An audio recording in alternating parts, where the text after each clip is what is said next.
you brought up the well pump thing, and you said you designed your own solar array, I'm assuming, and Mm-hmm. system and everything. Yeah. So how many panels, like the kilowatts, like do you have for that? And like I've what are you only using for batteries and everything? Yeah. I've only got 3 kilowatts. I think I'm gonna add another kilowatt to it. Maybe right away. um, I switched to lithium ion batteries this year. I was using golf cart batteries, Okay.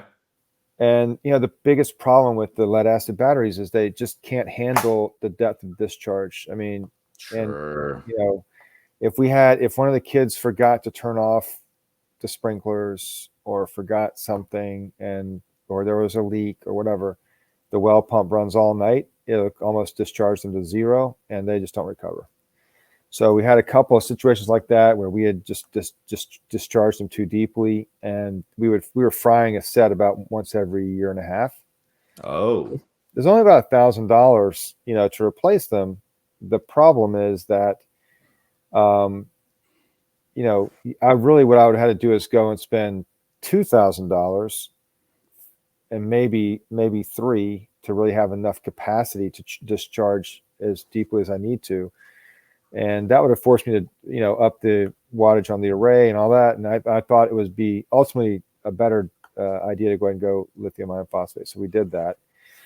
As it turns out, that was fine when we had 3 freezers, but now that we have 5 freezers, we need to add a little bit more to it. So I think I'm gonna add another 100 amp hours of battery storage and another kilowatt of array to the system, and I can do that within the parameters of the system I have. So it's a pretty small system. It's a 60 amp AC. It's 5 kilowatt basically inverter charger thing. So nice. yeah.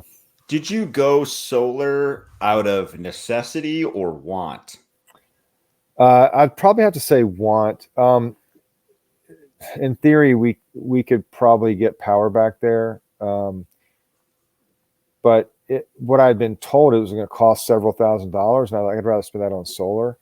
I never really checked because I wanted Sure. solar anyway, you know. So we did the solar, but uh, I'm glad we did the solar. I mean, I learned a lot doing it. We made a couple mistakes. One of the big mistakes we made was we didn't have the right differential and voltage between the panels and the batteries. Mm.